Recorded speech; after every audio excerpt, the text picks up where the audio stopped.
Q&A, karena setiap pertanyaan selalu ada jawaban. Dipandu oleh Yohana Margareta.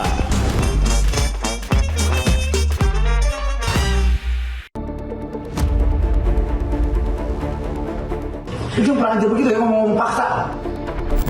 Nama Wakil Menteri Ketenagakerjaan Immanuel Ebenezer belakangan ini menjadi perbincangan hangat di media sosial. Pria yang biasa disapa Noel ini adalah politikus yang mengawali karirnya dari dunia aktivis. Memiliki gaya komunikasi asal ceplos, Noel menanggapi berbagai permasalahan dan membuatnya viral. Komentarnya terkait tagar kabur aja dulu, Noel tampak santai dan tidak mempermasalahkannya. Menlu menyatakan kalau yang nggak masalah itu hak dari setiap warga. Kabur aja lah, jangan balik lagi. Noel melakukan inspeksi mendadak atau sidak ke gudang UD Sentosa Sel milik Jan Wadiana di Margomulyo, Surabaya pada 16 April lalu. Kehadiran Immanuel untuk memastikan tidak ada ijazah karyawan yang ditahan pengusaha. Jangan pernah menahan namanya ijazah.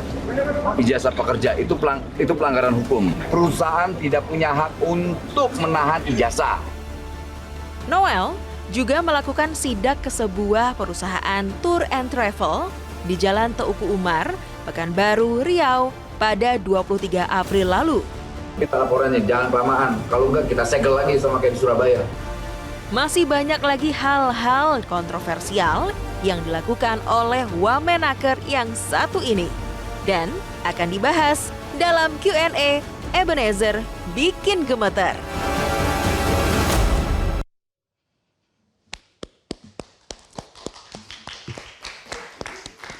Selamat datang di Q&A. Perkenalkan, nama saya Heri Hore. Sebelumnya saya mau ngucapin selamat Hari Buruh. Semoga panjang UMR. Ya namanya UMR nggak ada yang tahu ya Pak ya. Tahu-tahu kelilit pinjol aja. Umur. Tema malam ini adalah Ebenezer Bikin Gemeter. Tapi lebih gemeter lagi kalau staf menteri dari tim Buser ya. Buser loh, bukan buzzer loh. Buser ya Pak. Kemarin Bang Noel ngasih info katanya.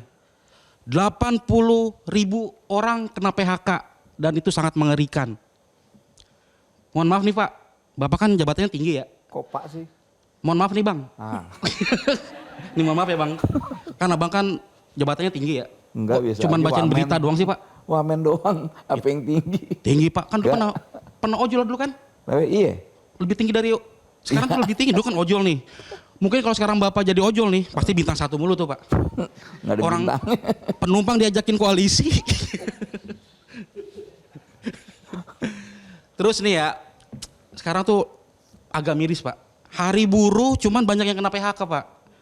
Kemarin tuh teman-teman dari media sebelah tuh Pak. Wah banyak yang di PHK Pak. Pada nangis, baca berita nangis Pak. Itu penonton bingung nih, baca berita lagi motong bawang gitu Pak. Nih semoga nih ya karyawan Metro TV nih nggak dikena PHK nih. Amin ya. Amin. Itulah. Amin. Itulah pentingnya sekubu sama rezim. Iya bener Pak, maaf Pak. Terus nih yang terkenal dari Bang Noel nih ya. Bukan kasus sih, hashtag kabur aja dulu Pak. Komennya apa? Yaudah gak usah balik lagi, ya Allah Pak. Pak gimana gak kabur Pak? Nyari kerja di sini tuh susah banget Pak. Mau kerja ditanya pengalaman. Pengalamannya banyak, ditanya umur Pak. Bisa sih nggak ditanya umur, cuman ditanya siapa. Sama tinggi badan. Tinggi acara ya Pak. Juga. Nah itu Pak, tolong Pak, itu dihapusin Pak. Ya. Sama satu lagi, udah nikah apa belum lo? Udah. Itu jadi syarat itu. Oh itu juga ya Pak? Rekrutmen. Iya, susah banget Pak di sini tuh nyari kerja. Buka usaha Pak, baru untung dikit, di palak ormasnya banyak Pak. Itu lucu kan? Iya kan? Itu lucu. Kita nyari kerja suruh bikin SKCK. Ya. Ada pejabat negara yang bekas tahanan KPK. Aduh, gimana tuh Pak? Makanya apa nih solusinya Pak? Gitu solusinya gitu.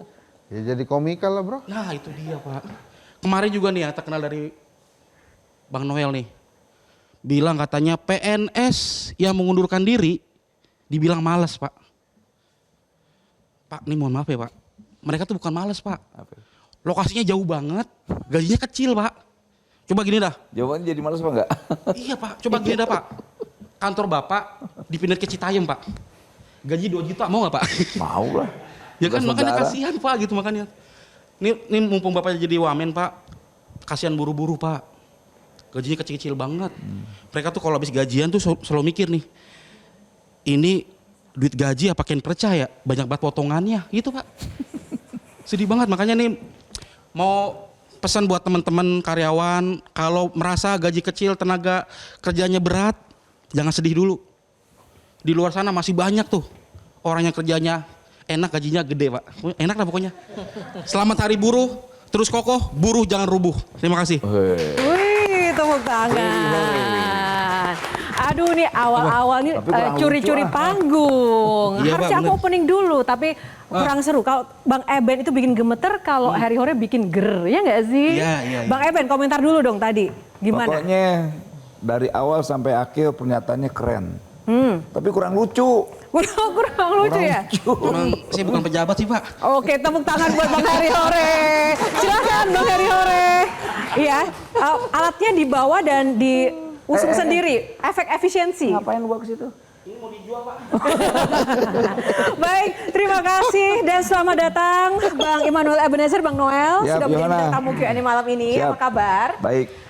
Sibuk apa nih sebelum ke Q&A ini tadi? Sibuk persiapan untuk nyidak lagi. Oh, lagi hobi nyidak ya? Enggak hobi sih. Apa? Itu aja. Oh begitu ya. Nah, tak hanya Bang Eben yang nanti Bang Noel yang akan bersama kita, tapi ada para panelis yang luar biasa. Bang Hensat, setia dan Q&A tepuk tangan dong. Ada Mbak Irma dan juga ada Bang Yos, jurnalis senior kita, dan juga ada Bang Dery. Apa kabar? Siap, baik, alhamdulillah. Nah, teman-teman semuanya, kali ini Ebenezer bikin gemeter karena sosok yang satu ini akhir-akhir ini mencuri perhatian dengan kata-kata dan juga kalimat-kalimat pernyataan yang sangat kontroversial. Bang, kenapa sih kok suka bikin sensasi dengan kata-kata yang sering muncul di setiap sidak, di setiap momen-momen seperti itu? Itu memang tadi asalnya plus atau memang sengaja dibikin kontroversi atau gimana? Enggak. Rakyat itu kan suka dengan bahasa yang lugas.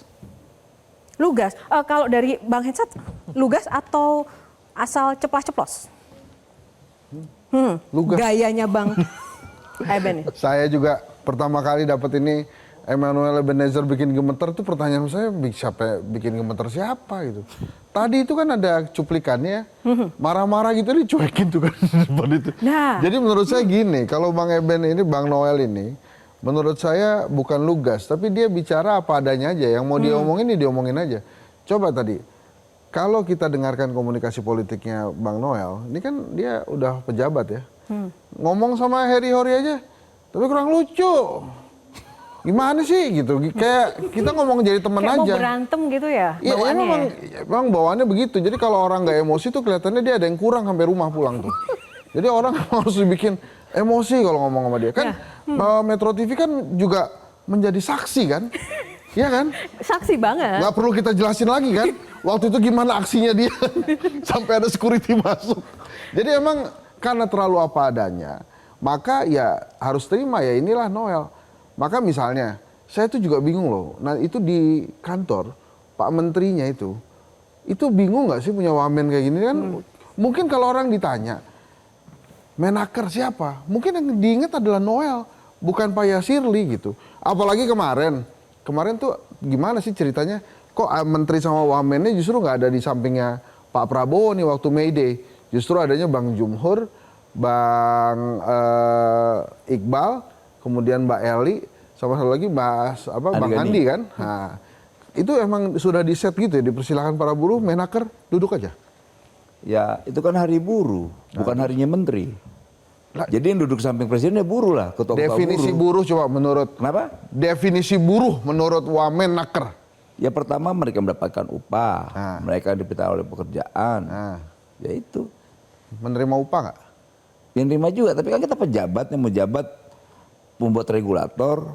Ya memang definisi itu betul. Kita juga sebagai menteri kan digaji, dapat upah dan sebagainya. Ya buruh juga.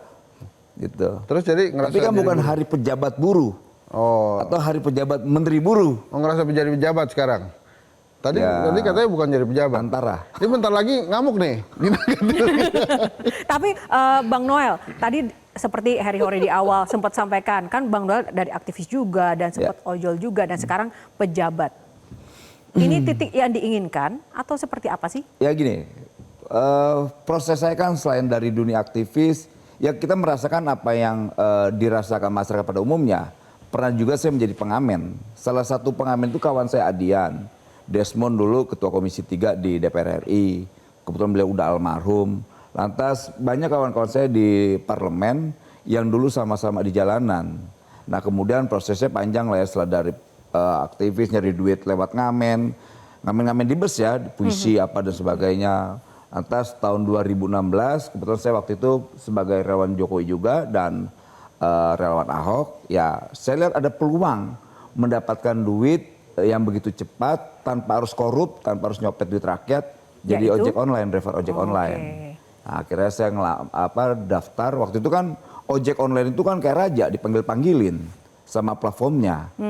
Gitu loh. Nah sekarang kita kasihan kan miris ngeliat platform digital ketika driver ojek online ini sekarang menjadi budaknya. Dulu menjadi raja, sekarang jadi budak gitu. Itu gila sekali tuh. Nah, tadi menarik loh, kalau jadi ojol itu kan karena cepat uangnya tapi nggak korup begitu kan. Nah, pilih mana? Ketika jadi pejabat tapi ada potensi korup, uang juga cepat. Tapi dan sekarang jadi pejabat. Jadi pejabat nggak korup, karena perintah presiden saya jangan korup. Kalau korup ya tahu resikonya, konsekuensinya. Ini presiden saya, ini presiden kita semua, ini presiden galak ini. Soal hal itu ya, gitu loh. Artinya di republik ini kan pulang dapat duit itu banyak. Gak mesti harus korup lah, banyak bonus-bonus, berbuat baik juga banyak bonusnya kalau di republik ini. Enggak, Gitu itu loh. tadi saya mau upload mau agak eksplor tuh yang tentang budak tadi. Bang Noel saya ingat pernah marah sekali ke para provider online itu, Gojek online dan lain-lain. Platform-platform itu. Platform-platform itu karena kan diminta oleh Pak Prabowo 500.000 per orang THR. Kemudian dikasihnya ternyata realisasinya nggak situ. Apakah gara-gara itu maka kemudian Bang Noel tadi bilang sekarang para Gojek online itu diperbudak oleh Ya sebetulnya provider. dari semenjak kita lihat kawan-kawan potongannya semakin nggak rasional, kemudian kecil, ya akhirnya kita punya rasa kok ini nggak beres sekali. Dulu mereka ini kan adalah raja-raja, tuan untuk para platform digital. Bahkan sempat ada proses kalau bisa menjadi driver ojek online di platform digital, mereka dibayar gitu untuk merekrut agar kawan-kawan ojek-ojek opang-opang itu bisa masuk bergabung di platform digital itu atau driver-driver inilah. Oke. Gitu. Oke. Ini Aplikator. menarik sekali karena tadi sudah menceritakan soal pengalaman soal ojolnya, tapi kita juga masih akan menggali soal bagaimana sih Bang Noel ini juga berperan di kalangan buruh dan dengan kebijakan-kebijakan yang kemarin juga sempat dijanjikan oleh Pak Prabowo mampu tidak mengimplementasikannya. Namun kita akan jeda dulu sesaat lagi. Q&A masih akan kembali karena setiap pertanyaan selalu ada jawaban.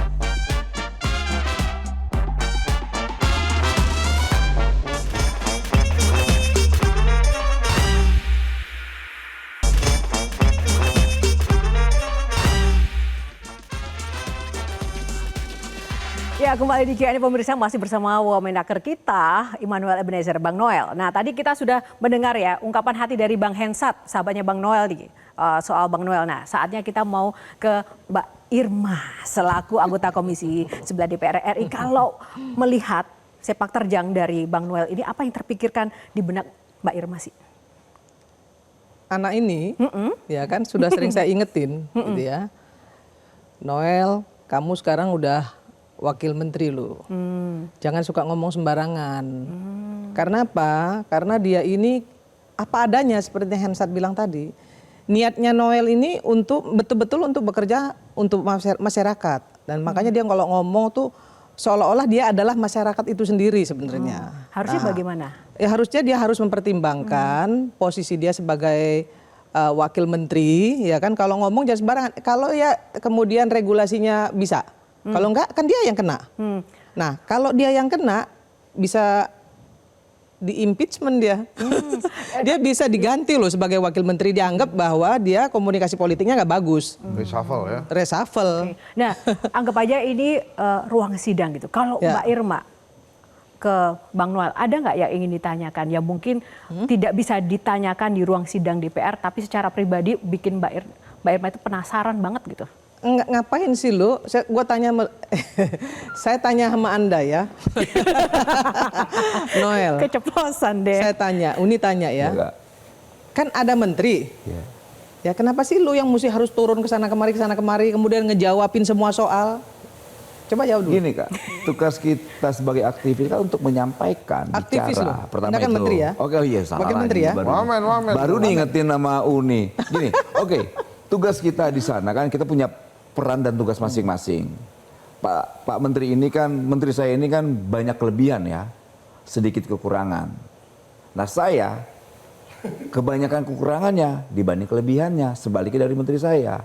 Nah menteri saya ini seorang guru besar yang menurut saya luar biasa lah ya.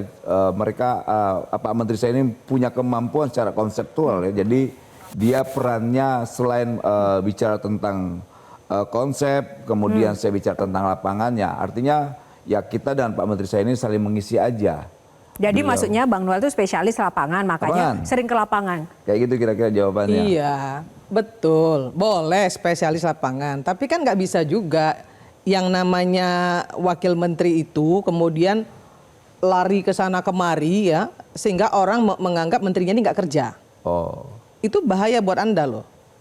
Iya, Tapi itu kan image mungkin Bang masyarakat. Noel nggak merasa itu berbahaya. Image masyarakat Enggak. tuh begitu, Dek. Iya Kak. Ya seolah-olah nih mohon maaf ya, ada yang sampai di netizen bilang ini yang menteri yang mana nih? Kan begitu. Nah ini juga bahaya buat lo. Betul. Nah jadi saya punya harapan besar ya sama Anda, sama kamu, sama adikku ini.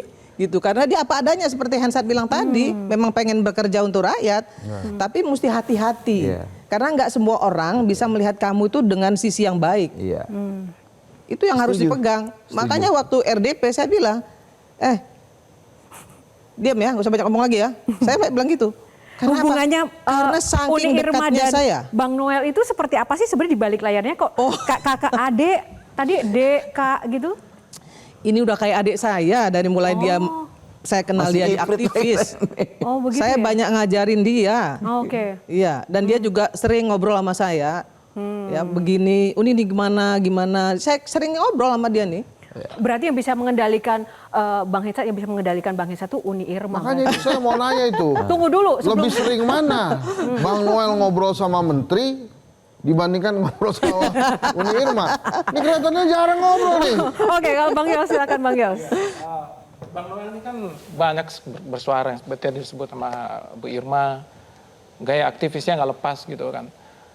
Apa namanya, investor tuh takut nggak sih Bang kalau gayanya kayak gitu terus gitu loh. Jadi pernah juga nggak ditegur sama menteri lain, jangan galak-galak dong, nanti investor pada takut ini gitu. Gimana Bang? Justru emang pernah saya ditegur soal itu ya, ditegur ya. Kemudian justru kita harus menjadi jembatan komunikasi yang baik antara buruh dan pelaku usaha. Sampai detik ini alhamdulillah justru para pengusaha ini baik dengan saya.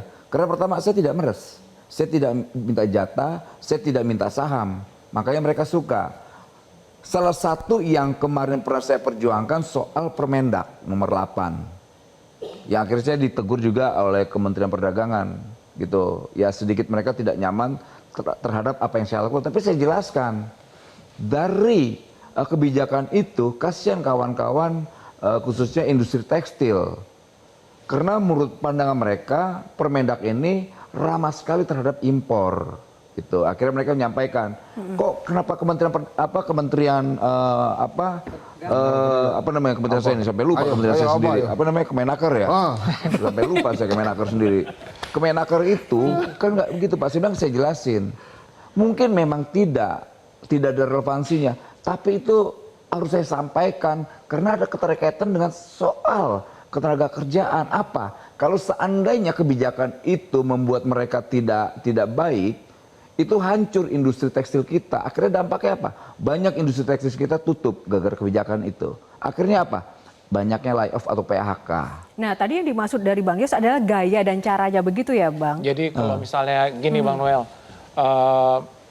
negara kita kan lagi turun nih ekonomi, kita butuh investor gitu kan.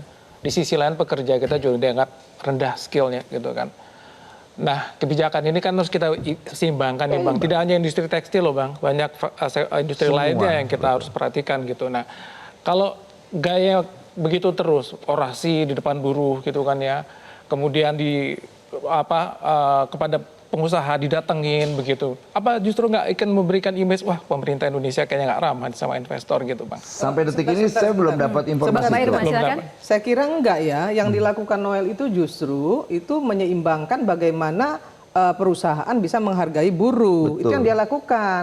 Kan yang dia sidak itu kan perusahaan-perusahaan yang memang menyengsarakan dan mengkriminalisasi buruh. Kalau seperti Sritek dia bagus. Bagus. Waktu itu dan kan sampai 4 banyak menteri juga kan Ibu, apa yang menjadi yang disampaikan Noel itu sama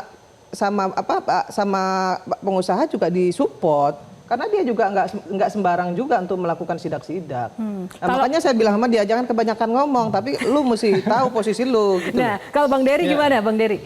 Ini permasalahan pertama adalah berarti dari gaya bicaranya beliau gitu ya. Sebelum saya nanya-nanya lebih tajam, mungkin izin Bang Wamen ya. Mungkin konkret aja kali ya.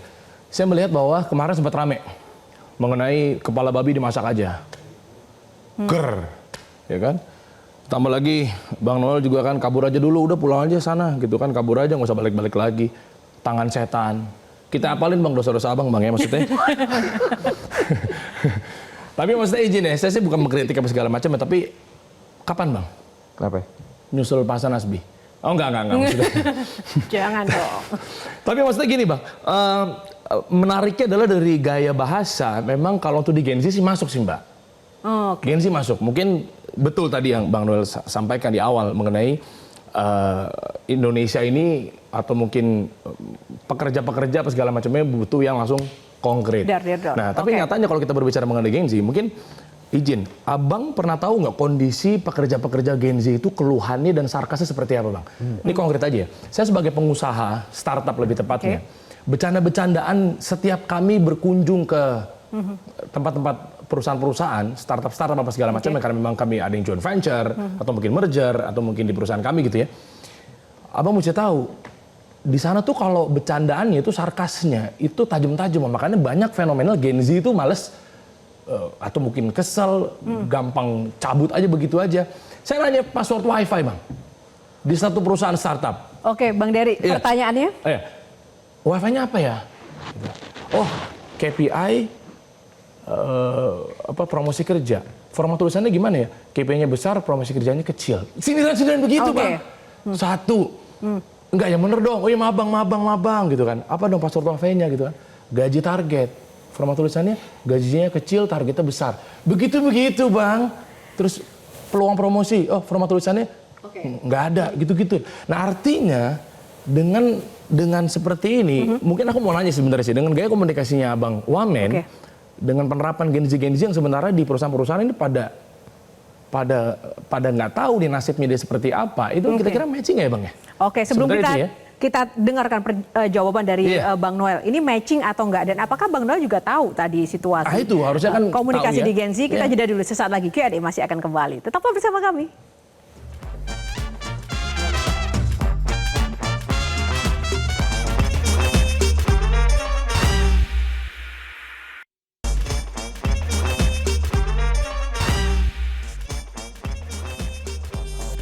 Ya, kembali di Q&A langsung saja. Bang Noel tadi, Bang Dery menanyakan, gaya komunikasi Bang Noel ini kan disukai sama Gen Z ya? Iya kan? Tapi masalahnya matching atau enggak? Untuk menjawab kebutuhan grassroots Gen Z yang sesungguhnya. Tidak hanya sebatas disukai saja komunikasinya. Apalagi Gen Z zaman sekarang itu dikit-dikit toksik, sarkas, seperti itu. Apakah itu juga tidak berdampak pada psikologi dan mental generasi ke depan?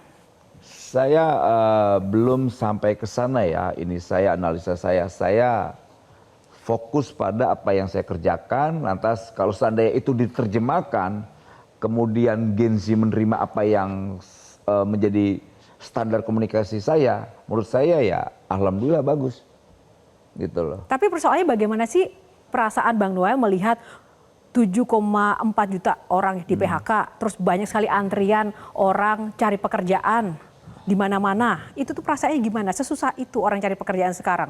Ya kan gini, kan kita harus tahu dulu juga sebabnya apa.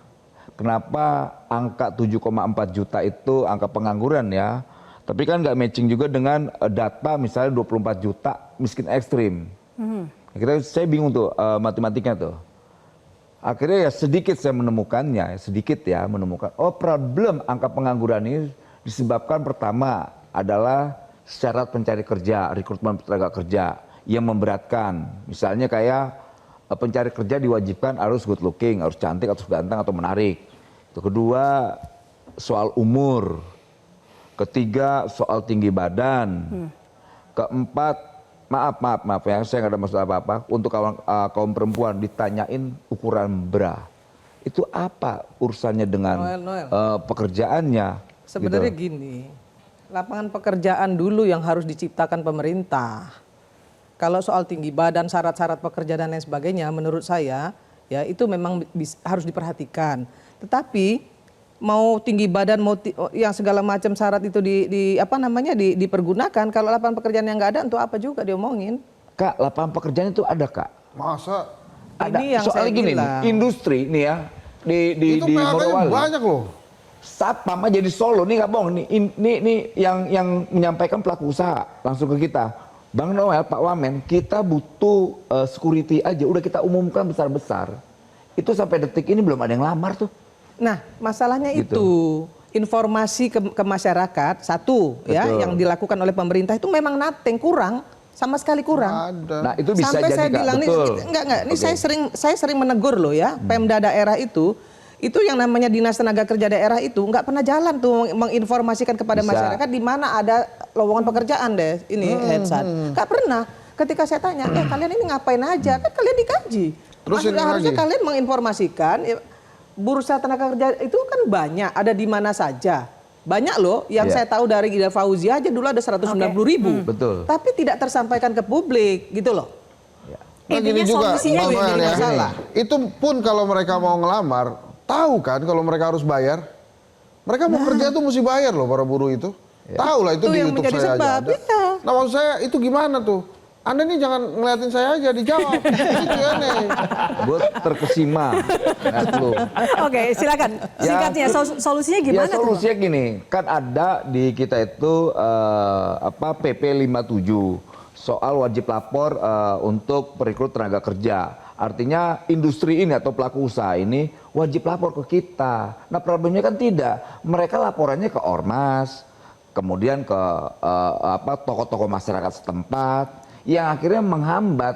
Kadang-kadang pencari kerja ini namanya nyari kerja kan nyari duit, harus bayar 5 juta, bayar 10 juta. Kalau mereka nggak punya duit 5 juta, 10 juta, ya akhirnya mereka menjadi Ya itu tadi, tapi kan mereka juga nggak tahu. Pak Wamen, ini sorry ya, ini maaf nih. Ini pertanyaan mungkin, ini mohon maaf kalau nggak berkenan ya. Enggak gua Menurut maafin. Pak Wamen, ya Bang Wamen nih, posisi Wamenaker tuh cocok nggak buat diri Anda tuh sebetulnya? Ya gue sih nyocok-nyocokin diri aja. Nah itulah itu maksud saya.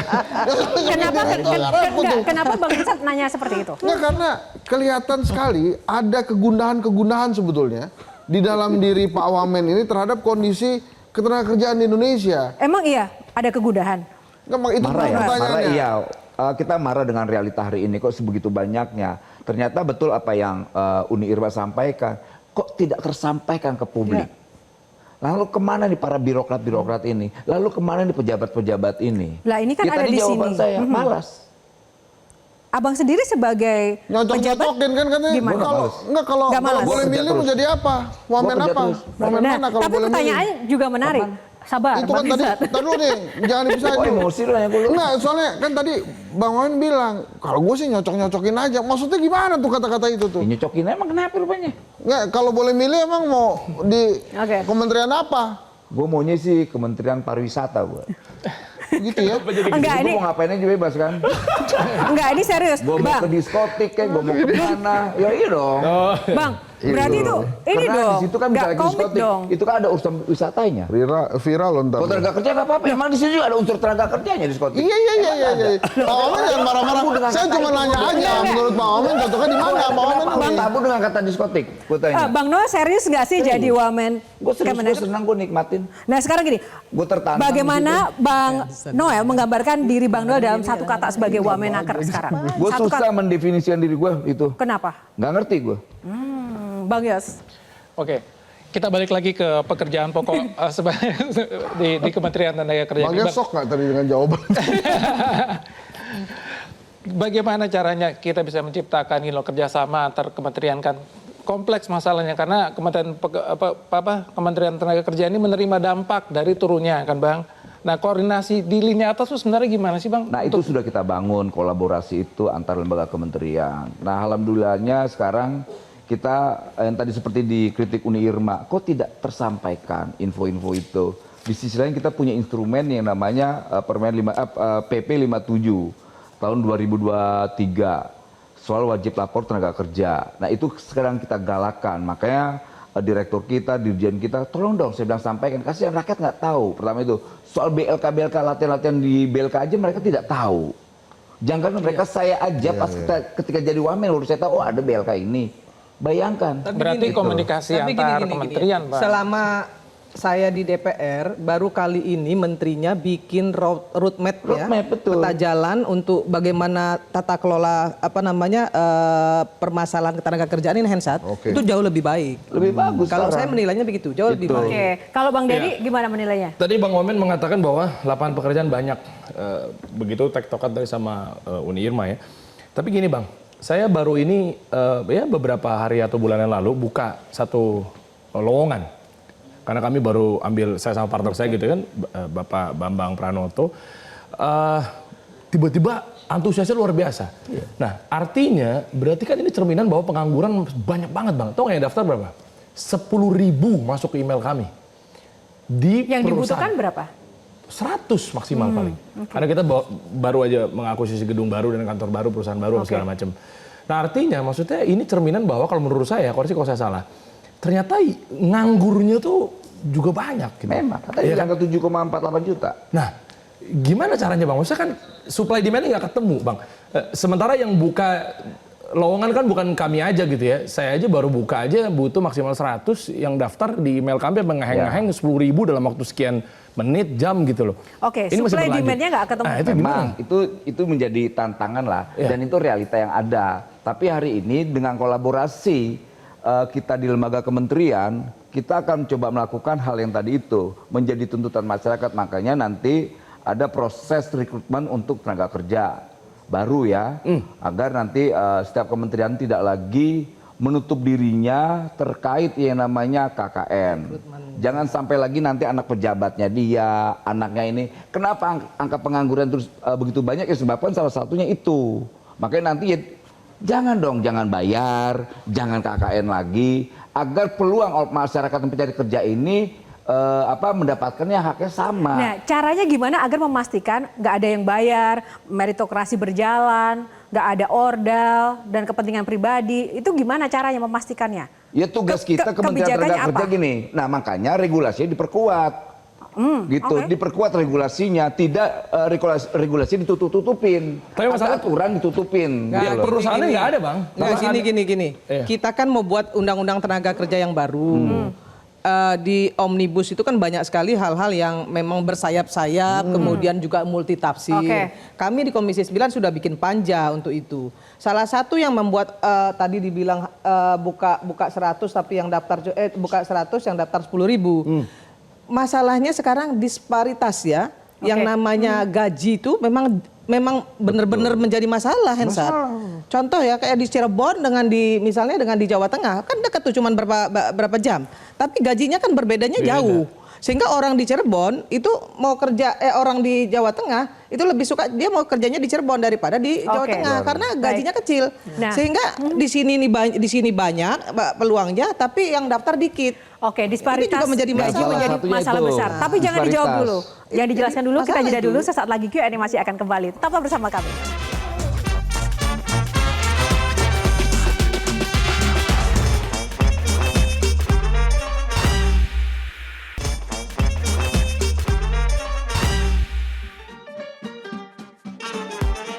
di Q&A masih bersama Wamenaker kita, Bang Noel. Bang Noel, sebelum kita mulai lagi nih, tadi udah panas ya, kita ademin dulu. Ada 2 foto yang nanti akan saya tampilkan, dan ini love meter. Silahkan dinilai 1 sampai 10, cintanya sebesar apa? Oke, foto yang pertama kita tunjukkan ke Bang Noel.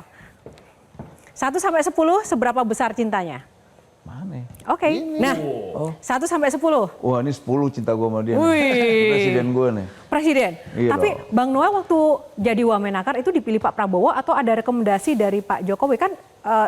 Ini kan Joman kan? Kok apa urusan dengan Jokowi? Gue pendukung Prabowo. Oh ya, maksudnya tuh dipilih atau seperti apa sih awalnya? Ya jadi pasti Wamenakar? beliau kan punya ini tersendiri, standar sendiri ya dalam memilih orang. Menurut Bang Noel sendiri, apa kelebihan dari Bang Noel yang membuat Pak Prabowo itu memilih Bang Noel? Mungkin dia lihat gua punya keberanian. Punya keberanian. Pernah Gua ditegur takut nggak nih. sih sama Pak Prabowo Kenapa? dengan gaya komunikasi dan pola tingkah Bang Noel itu, pernah ditegur nggak? Pola tingkah. Gue kalau mau bilang tegur, gue orang sering ditegur. Oh gitu ya. Oke. Sama baik. kayak kakak gue nih. Kakak gue negur terus nih, gak ada bosen-bosennya. Nggak ada Tapi bosen. kan dia tahu gue niatnya baik. Oke. Kayak Pak Prabowo presiden kita ini kan ekspresif juga. Kalau orang tidak mampu menerjemahkan apa yang dia sampaikan, orang kan nyinyir. Gitu. Makanya kakak gue nih ngerti banget, yang ngerti adiknya banget lah. Oke. Gitu loh. Tadi foto pertama, foto kedua. 10 tadi ya untuk Pak Prabowo. Foto kedua. Nah, ini 1 sampai 10. 10, karena dia pahlawan buruh. Pahlawan buruh. Oke, tepuk tangan dulu. Silahkan mungkin Kak Irma, singkat saja pertanyaan tentang adiknya ini, Bang Noel. Atau ada hal-hal yang mungkin kita tidak ketahui di balik layar, di balik sosok ini. Noel ini udah bagus, udah perform lah ya. Cuman harus lebih menjaga inilah Siap. sikap lah ya. Kayak tadi tuh lo ngomong soal Diskotik. mau ke mau ke pariwisata, diskotik, nanti ditangkap orang beda. Oh, iya. Orang nggak semuanya suka sama lo. Betul, Ya, Pak. yang nggak suka sama lo tuh bikin lo tersungkur lo. Nah, Siap, Pak. makanya lebih hati-hati aja lah ngomongnya. Takut Kalau kerja udah bagus nggak? dia. Bang, Kalau kerja dengan udah kata-kata nggak pernah terpikir dari kata-kata itu nanti bisa jadi bumerang, tersungkur dan jatuh dari jabatan gitu? Gue dilatih untuk tidak takut. Yang gue yang gue jaga itu keyakinan gue. Dari dulu gue selalu yang gue bela keyakinan gue. Nggak pernah gue terlalu khawatir dengan apa yang menjadi cibiran. Gue ini udah terbiasa dicibir orang. Ada Gue nggak? ini dibully oleh kekuasaan Orde Baru sudah di PKI-in. Dihajar oleh kekuasaan waktu pemerintahan Pak Jokowi udah diterorisin. Nah gue nggak tahu nih pemerintahan Pak Prabowo nih gue diapain. Ada nggak sih hal yang bikin Bang Noel itu menyesal dan tidak ingin mengulanginya sesuatu? Nggak ada yang gue sesalin sedikit pun. Sama sekali. Orang yang gue bela pikiran gue kok. Yang ditakutin juga nggak ada di dunia Nggak ini. ada. Ya gue takut lah Sama Tuhan. Pertama Tuhan, kedua sama orang-orang baik kayak kakak gue ini. Masa gue tidak hormat dengan orang-orang baik? Yang paling berpengaruh dalam hidup Bang Noel itu siapa? Ya pasti ibu gue. Ibu. Emang Ibu. pesan ibu apa? Kalau ibu lihat Bang Noel sekarang gimana? Ya gue pasti, ya gimana ya, gue pasti nangis lah. Saat pada puncak kesuksesan gue, orang tua gue nggak di sebelah gue, ibu gue. Harapan ibu tentang Bang Noel tuh dulu seperti apa sih? Yang pasti gue harus menjadi anak yang baik. Seperti ibu gue harus nyontoh apa yang ibu gue lakukan terhadap orang lain. Dia selalu ngebantu. Dan alhamdulillah kemarin gue ke Kemayoran, ada seorang ibu bekas pedagang di Terminal 3 Bandara. Kemudian dia kerjaannya nolongin anak-anak TKI yang terbuang ya, bayi-bayi masih di umur 2 bulan ditolongin sampai ada 23. Lantas ketika anak-anak itu udah besar dan ibu itu menua, dia kemudian sakit kakinya stroke, nggak ada yang nolong, dia nggak bisa berbuat apa-apa lagi. Selain dengan doanya, yang di kepala saya cuma satu, ini saya harus nolong ibu ini karena dia seperti orang tua saya. Saya nggak kenal sama sekali. Waktu pertama ibu itu nelpon saya curiga nih jangan-jangan ibu ini modus nih. Gitu, makanya saya nggak mau tolong. Pas saya lihat, ternyata itu benar realitanya. Orang ini nolong orang 23 anak-anak yang terbuang ya. Maaf banget, saya nggak ada maksud merendahkan perempuan. Dia habis dilahirkan, kemudian dibuang, ditinggalkan di bandara. Diambil sampai 23. Saya ngebayang buset, 1 atau 2 anaknya bisa ngamuk-ngamuk kali gue nih. Tapi ibu ini sabar. Ya akhirnya salah satu dari anaknya, alhamdulillah kemarin ketika saya komunikasi sama teman saya di institusi kepolisian, dia berkali-kali daftar menjadi polwan nggak diterima. Kemudian saya telepon polisi, ada orang polisi di situ yang cukup bangga ngeliat anak ini ya, tekadnya, keberaniannya, ya secara akademik juga bagus, memenuhi lah syarat. Akhirnya dia masuk gitu. Oke, semangat dan tadi ya mengingat support ibu luar biasa. Silakan Bang Hensat. Ordal dong itu. Kenapa lu? Ya Ordal. terlepas dari ordalnya itu ya. Ordal kan telepon. Siapa ordal? Pak Enggak Wamen. ordal lah. Soal kemanusiaan tuh nggak bisa ordal, Bos. Tapi kan ada ketentuan-ketentuan. Nah, itu tadi. Misalnya secara akademik, tinggi dan semuanya. Selama ketentuan itu terpenuhi, saya rasa nggak pakai ordal. Makanya itu tadi menurut saya Uni benar tuh. Hati-hati dengan penerimaan orang. Kan tadi kan Pak Wamen bilang saya telepon teman saya di kepolisian. Jadi kesannya tuh Pak Wamen memberitahu. Dia 2 kali ikut menginformasikan. Ini pertanyaan saya sekarang gini lah. Menurut Bang Noel, ini jadi Wamenaker ini pencapaian tertinggi atau belum? Atau masih pengen jadi Menteri Pariwisata nantinya tuh? Gue pencapaian tertinggi gue bukan menjadi pejabat. Apa tuh? Menjadi diri gue aja cukup. Menjadi begini nih. Pertama gue berkali-kali gue diingatkan sama teman-teman gue semua lah, termasuk kakak gue. Gue tidak akan pernah mau hilangin karakter gue. Kalaupun sampai seharusnya gue disogok dengan jabatan, gue lebih memiliki jabatan gue dibanding karakter gue. Kenapa mau jadi wamen kalau cukup dengan diri sendiri? Ini kan tantangan. Kehormatan diberikan seorang presiden terhadap saya. Ini tugas republik, tugas yang begitu mulia, ya kita laksanakan, jangan enggak dong. Ini tugas kok. Yos, silakan singkat Bang. Bang Noel, singkat aja Bang, apa strategi Bang Noel untuk menghentikan PHK, terutama bagi para pekerja-pekerja kecil Bang? Ya pertama kita kuatkan regulasi.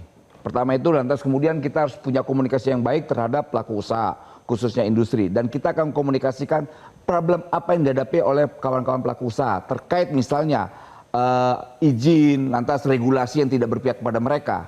Nah hari ini momentum untuk industri kita bangkit. Ini momentum kita. Makanya katanya poin yang paling penting adalah membangun patriotisme antara industri, pelaku usaha dan para pekerjanya. Jangan sampai lagi problem ini kan yang hilang, yang tidak dimiliki oleh pengusaha, tidak juga dimiliki oleh buruhnya. Namun saya dua-duanya memiliki hal ini agar apa bisa saling mengerti. Oh iya, hari ini dampak Donald Trump akhirnya kawan-kawan pengusaha sedikit lemah. Ya harus punya rasa itu, maksud saya pengertian itu. Nah pengusaha juga, tolong dong kawan-kawan buruh ngerti dong, kami lagi ini nih. Nah makanya kita ramah, jangan juga kita, ya kalau bahasa kawan-kawan pengusaha, kok kami di Vietnam, mereka buka karpet merah loh Pak ke kami, kok kami di Indonesia malah diperlakukan seperti ini. Nah itu keluhan pengusaha. Nah artinya ada masalah di mana? Di regulasi. Yang tidak apa? Tidak ramah terhadap para pelaku usaha. Kita tunggu nanti regulasi yang lebih ramah lagi ya. Kalau Bang Dery singkat saja Bang. Mungkin singkat aja gini Bang Noel. Kemarin Pak Prabowo juga presiden kita tercinta kan sudah statement kan. Begitu di hari buruh apa segala macamnya. Nggak usah banyak-banyak, mungkin minimal 4 aja yang saya ingat ya dari perkataan beliau gitu kan. Kapan direalisasikan gitu kan oleh Bang Noel beserta Pak Yasserli gitu ya. Terkait yang pertama misalnya terkait penghapusan sistem outsourcing. Beliau mengatakan juga yang kedua adalah membentuk Dewan Kesejahteraan Buruh Nasional. Lalu yang ketiga tadi sempat dikatakan mengenai Satgas PHK. Nah itu. Lalu yang berikutnya ada juga untuk undang-undang khusus buat ART atau PRT, pekerja rumah tangga atau pembantu rumah tangga. Ya kan? Nah itu. Belum lagi tadi berbicara mengenai pahlawan Marsina. Yes, itu kan mau diangkat juga menjadi pahlawan gitu kan, Ibu Marsina. Nah maksudnya kayak begitu-begitu peran Anda nanti gimana tuh cara merealisasikan gitu? Kita ini pembantu presiden. Cara pertama gini, dan kapan? Ketika itu menjadi perintah eksekutif ya kita laksanain. Gak mungkin kita mau mendahului di luar tupoksi kita. Ketika itu menjadi perintah eksekutifnya, itu perintah beliau, laksanakan. Tak usah pakai ragu-ragu. Kita sebagai pembantunya harus mampu menerjemahkan apa keinginan presiden kita atau apa yang menjadi keinginan pemimpin kita. Kita tunggu ya, tepuk tangan buat Bang Eben. Satu lagi singkat saja pesan buat pemirsa dan generasi muda di luar sana Bang. Pertama, tetap semangat, ini momentum kita memiliki republik ini, jangan kita kabur. Tetap di Indonesia, semangat patriotisme itu kita jaga. Karena kita lihat di pemerintahan Pak Prabowo ini pemimpin yang bisa diandalkan. Ini pemerintahan yang bisa sangat diandalkan. Karena kita lihat sikap Pak Prabowo hari ini begitu luar biasa, keberpihakannya bukan dengan omon-omon ya, tapi dengan kerja nyata. Terima kasih Bang Noel. Kalau ini tadi jangan kabur berarti udah beda ya. Kalau kemarin kabur dulu, sekarang jangan kabur. Terima kasih pemirsa, sekian dulu Q&A kali ini. Semoga bermanfaat untuk Anda. Kami akan kembali minggu depan. Sampai jumpa, saya Yohana Margarita undur diri. Bye.